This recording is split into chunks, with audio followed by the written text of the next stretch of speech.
Senhor diretor do museu, que não vejo, mas está na sala com certeza. Muito obrigado pela sua guia. O Quintanilha, que tive muito gosto de conhecer pessoalmente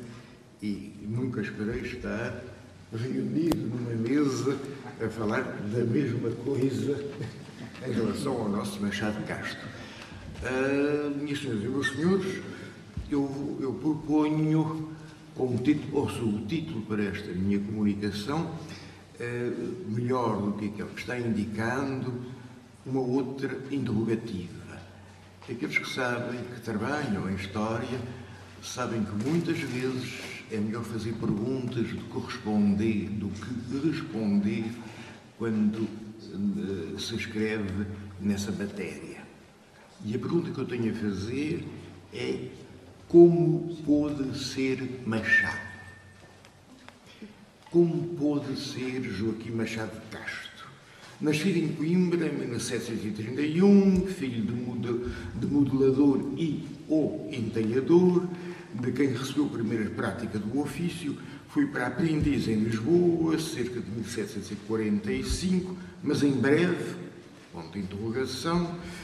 se mostrou oficial, aprendiz para oficial, capaz, ao que consta, de fornecer modelos a um tal Nicolau Pinto, mestre da oficina, da qual passou a outra, dirigida por José de Almeida, que aprendera a trabalhar a pedra em Roma, caso único assinalado por Cirilo, sendo bolseiro da Academia Joanina entre 720 e 28,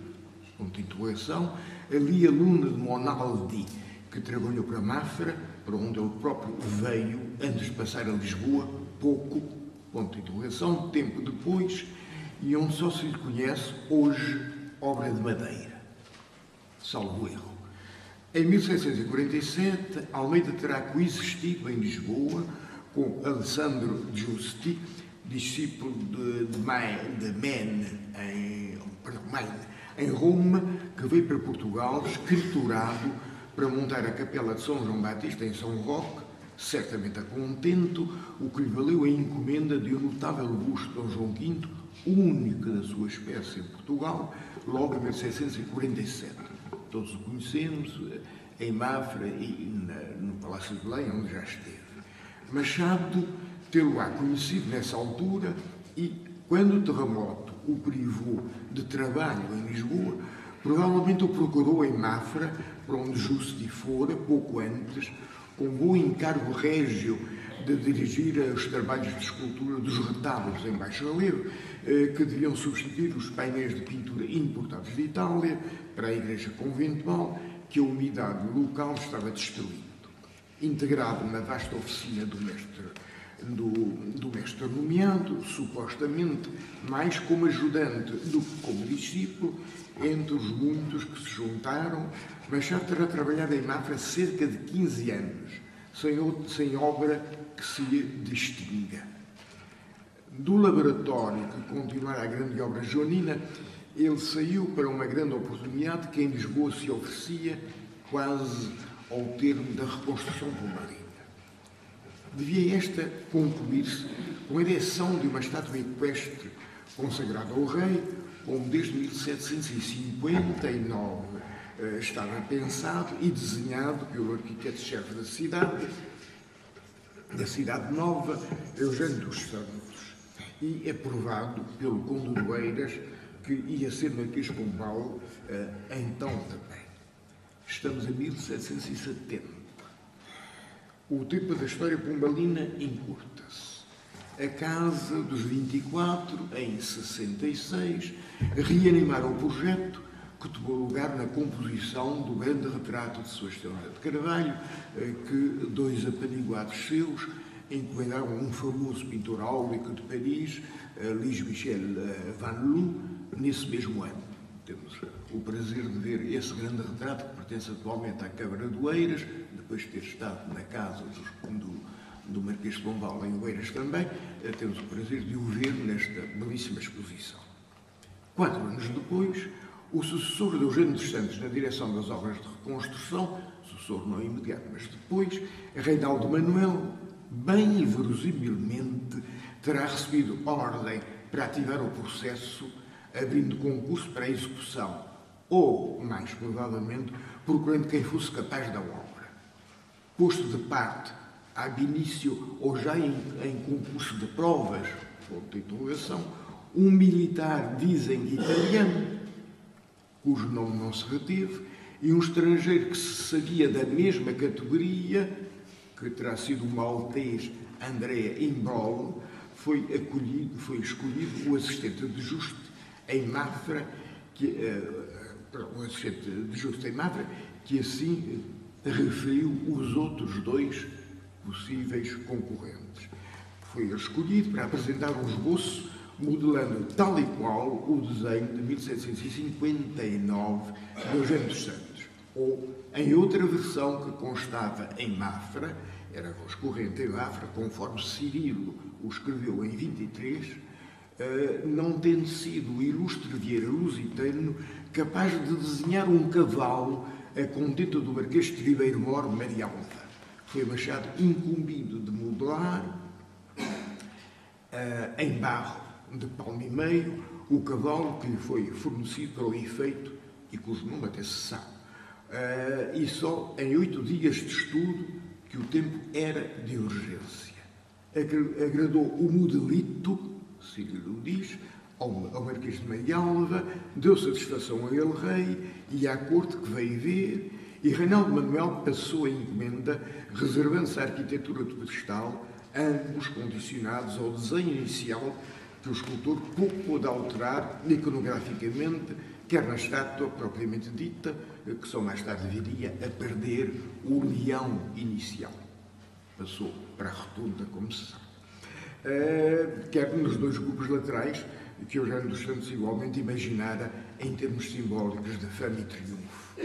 Ficaria a consolação de desenhar em um baixo relevo alegórico para a traseira do pedestal, nem se empenhando todo o seu saber iconológico. E será isso que mais nos deve aqui interessar para procurar responder à questão do princípio do como pôde ser Joaquim Machado de Castro. Outra decoração do monumento, na frente virada ao Tejo, de armas reais e de retrato em medalhão do já então Marquês de Pombal, sua imagem política, que Eugênio dos Santos inocentemente não ousara propor em 59, nem por prudência tática fora declarada pelas forças vivas da Casa dos 24 ou na pintura encomendada a Van Loo figurar. E só na gravura famosa de Carneiro da Silva, meses antes da inauguração, ou então também nas medalhas fundidas e nas cerâmicas pintadas na ocorrência. Essa a realizou a Machado, melhorando o desenho canhestro das armas que estava proposto, mas arrependendo-se do medalhão, de que nunca mais falaria em suas descrições e comentários, como aliás desde 1777 ninguém mais em Portugal, até à instauração liberal de 33, que repousa a efígie por escrita à queda do ministro. Isto graças ao seu neto Saldanha, como se sabe, mas não tão imediatamente como isso, para não avantajar de momento o turbulento general. É, porém, um excelente retrato, de boa expressão, ao mesmo tempo simbólica do seu poder e da sua psicologia, ou seja, de boa iconografia oficial, que ao nível do soberano mais se traduz no cavalo que no cavaleiro. Do cavalo que, no centenário de 1888, Ramalho Ortigão nas farpas propunha que, aliviado do rei inútil, recebesse uma charrua utilitária. Mas não é aqui tempo de avaliar a estátua equestre que entra, e bem, na série internacional de tais obras, com o seu modelo mais direto que Eugênio dos Santos tomou, de Perrault e de Lebrun, através de Blondel, e relativa a Luís XIV, como o próprio Machado veio a denunciar, e é pormenor de fontes na sequência histórica ou estilística do barroco europeu. Nem de voltar a dizer aqui como ela remata simbolicamente toda a obra pombalina de urbanismo e de política in extremis da sua possível realização, como o próprio Pombal entendeu no Satisfacit do seu balanço. Nem como ela tem, na urbanística europeia, o lugar mais evidente de fronte de uma cidade recriada das ruínas da natureza e volvida às suas águas simbólicas, desde que no mundo ela foi existindo de século em século, de história em história. Joaquim Machado Castro, escultor santeiro, terminou a primeira parte da sua longa carreira aos 44 anos de idade e outra começou e cumpriu até aos 91, como o pôde e soube ele fazer. Esta é a questão que aqui vos ponho. Mas outra pode ser avançada também e diz respeito à situação da encomenda da estátua, passada de um molde ou de outro, conforme as versões de Machado ou do seu mais jovem contemporâneo Cirilo, que podemos supor mais verídica, porque em Mafra estavam os escultores possíveis. Almeida morrera no ano anterior em Lisboa, mas em Mafra, porque não de Justi, que já modelaram o retrato do rei anterior e continuava a ter proteção de Dom José, que o mandou à França para tratar da cegueira, que começara então a afligi-lo, mas não ainda no ano da encomenda da estátua. Porque não ele? Em volta dela, da estátua, Cirilo conta uma dúzia de colaboradores mais ou menos prontos para a obra e era, segundo ele, o que em Mafra constava. Porque não de Justi, ou que papel ele terá tido na escolha que foi, muito provavelmente, em definitivo de Reinaldo Manuel? Ou como pôde este saber de Machado que nenhuma obra indiciava para a importantíssima encomenda do século que viria a ser? Causas terá havido para este caso que ignoramos ou que, na circunstância, nem causas terão sido. Feliz foi o acaso, porém, e nisso a história da arte e de Lisboa se contenta que de resultados a história é feita. Mas depois, eu não sei hoje mais do que escrevi ao realizar para a Academia Nacional de Belas Artes a segunda edição, anotada e pós-faciada da descrição analítica, na altura do centenário da estátua, 1975, 165 anos depois da publicação da obra e muito mais da sua redação. E século e meio depois da coleção de memórias de Cirilo, publicadas logo após a morte de Machado, mas para as quais este foi verosimilmente e respeitosamente consultado. Mais obras têm sido publicadas sobre a arte de 700, sobre o Barroco, mesmo um dicionário dele, em 1989, em que a questão, em vez de verbetes, nem sempre conformes, dos escultores da época e de Machado de Castro. E notáveis exposições se fizeram também pombalinas e joaninas. Mas muitas dúvidas subsistem e muitas zonas estão por esclarecer logo na identificação de obras de Machado e dos outros. Não é por esse caminho que eu vou andar, por me falecer prática, mas interessa sobre modo questionar sobre o mais meio século que Machado viveu e trabalhou, tanto quanto as forças da idade lhe permitiram, entregado que esteve desde os 80 anos, na sua casa e laboratório, ao Tesouro Velho, ao Alto de São Francisco, até lhe morrer junto das duas filhas. Tinha então um filho oficial no Brasil, outro estudante de matemática em Coimbra, e todos tardios, e um afilhado de 20 anos, que estudava também em Coimbra, era cego e se chamava António Feliciano de Castilho.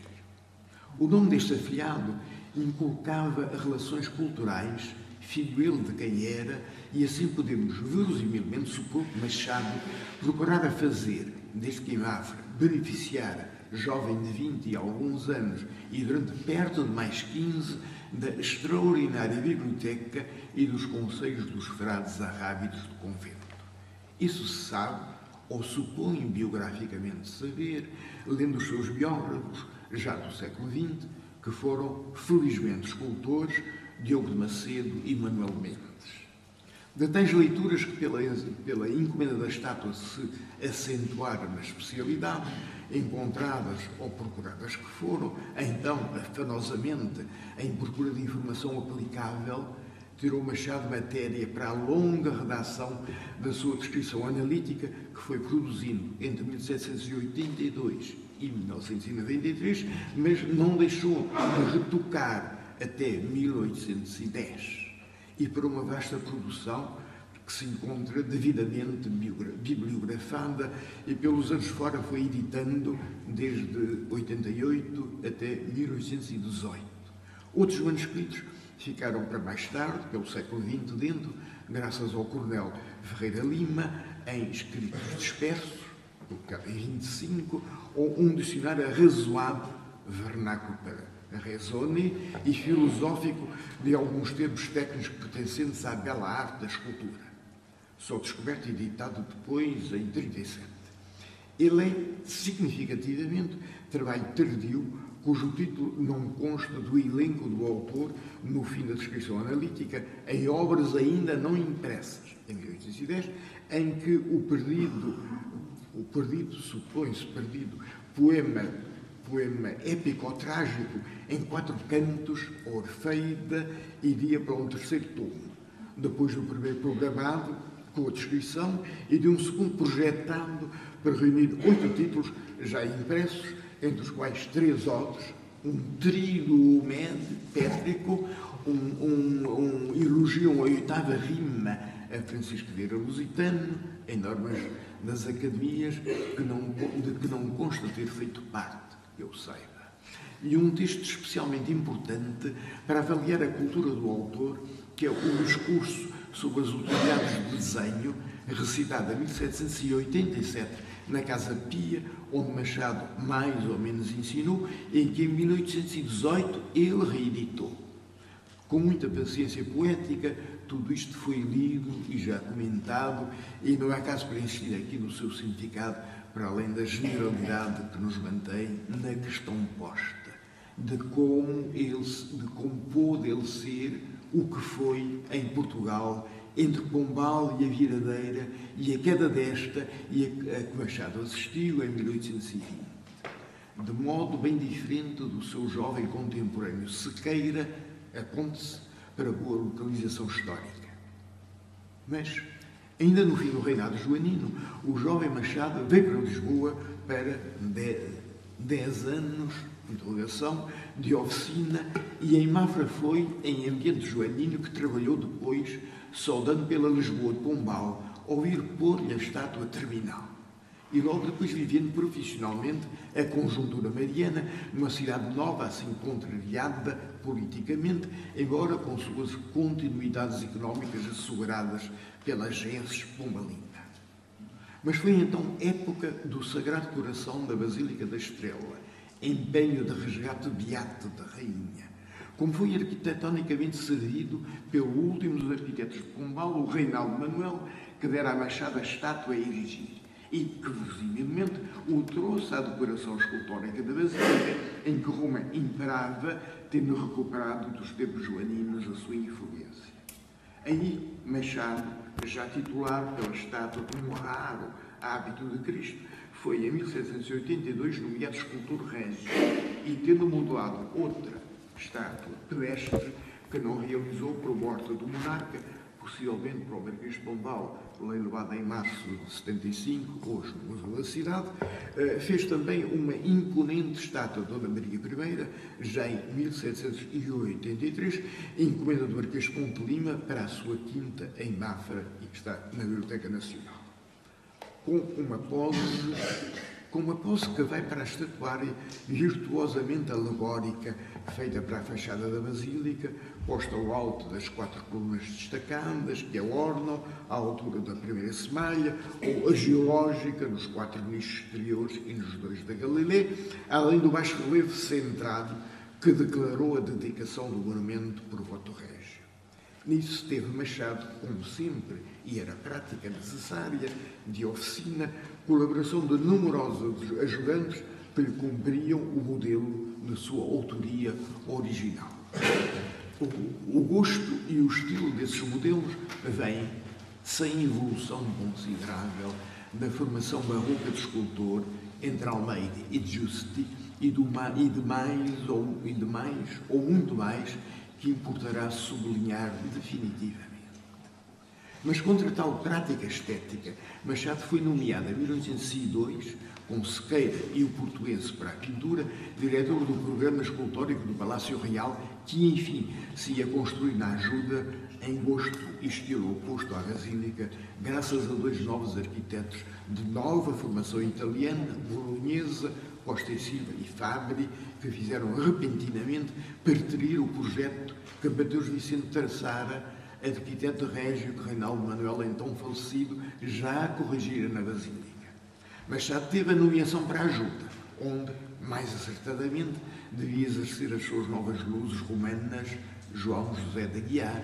há pouco regressado com a sua estátua da rainha, bem diferente da que Machado fizera e que, destinada inicialmente a encarar a Basílica da Estrela, mais ao novo estilo do Palácio Real se ajustaria. Os 30 anos de idade de Aguiar, nessa altura, pesaram, porém, menos que os 70 de Machado e os seus títulos. E, provavelmente, com alguma inveja do meio para quem se trabalhara para alguém que trabalhara com Cágnova em Roma, o processo da escolha e nomeação com isso sofreu na lógica institucional que não é necessariamente a da história da arte. E assim veremos Aguiar, autor de 10 últimas, estátuas impostas no vestido do Palácio, nomeado ajudante de Machado em 1805 e sofrendo a concorrência, diga-se que vantajosa em qualidade, do próprio Machado na sua gratidão, a primeira estátua que se terminara, e mais duas, como a melhor de todas, creio eu, Conselho, e concorrência de outros seus mais antigos colaboradores ou discípulos, Faustino José Rodrigues e os dois Lagoões, fiéis ao seu gosto e estilo.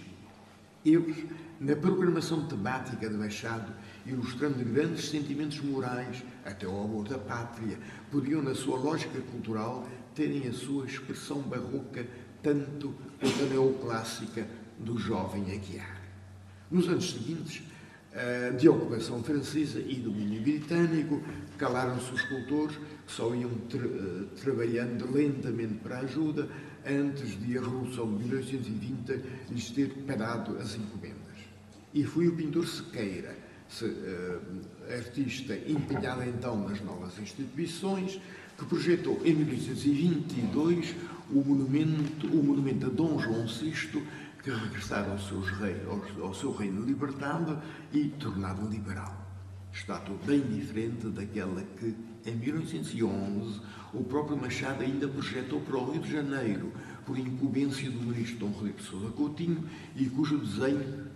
quase repete o da estátua pedestre de Dom José I. Era antes da Revolução de 1820. Da Revolução que terá sido o último choque, fatalmente incompreendido, da longuíssima vida do já então entravado Joaquim Machado de Castro, que ainda em 1817 escrevia suas queixas, provavelmente ao membro da regência titular do erário e das obras públicas que pagava, para se defender da acusação cheia de impropérios e calúnias, de delongas no seu trabalho, que era então o da Ajuda, que se eternizava em incerta administração. Falo em seu nome, infeliz Machado, como se dizia, e dos seus esfomeados adjuntos, ele, trabalhador fanático, que fazia ali polemicamente o inventário de uma produção variada e de quantidade prodigiosa, naturalmente feita com ajudantes, mas sobre modelos de sua invenção e acabamentos seus. Tanta coisa que o Machado fez, ou fez fazer e escreveu, sempre dado à lição dos livros e à conversação das musas, escreveu Cirilo, e que na escultura também se constata em pensamento e lhe valeu a entrada na Academia das Ciências em 1814.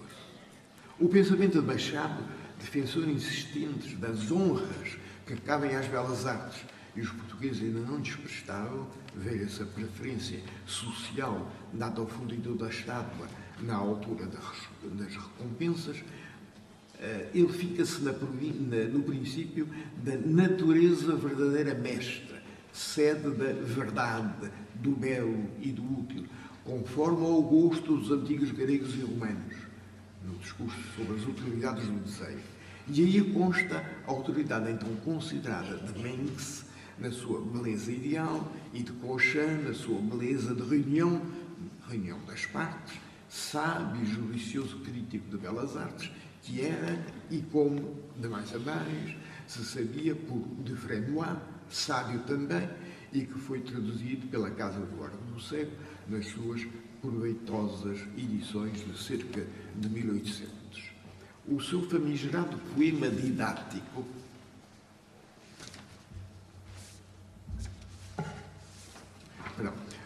em latim, de Arte Gráfica, que a Academia de Paris traduzida em 1668 já, é a referência maior de Machado, se quisermos avaliar as suas fontes e as suas leituras, como aliás decidiram, a autoridade absoluta que foi durante 4 ou 5 gerações nos meios académicos europeus e que não acaba aqui de discutir.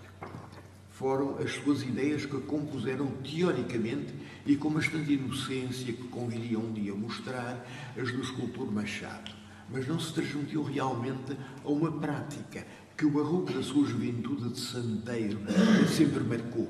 e direi que, felizmente, em valorização estética. Será nessa longa contradição de mais de meio século, numa sobreposição de situações estéticas e políticas que, na verdade, não puderam cruzar-se, por não o saberem fazer, nas dialéticas da história da arte em Portugal vivida e sequer nos estaleiros da ajuda, que Machado passou a sua vida e conduziu a sua produção.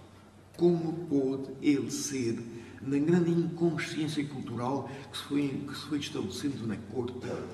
corte onde atuou?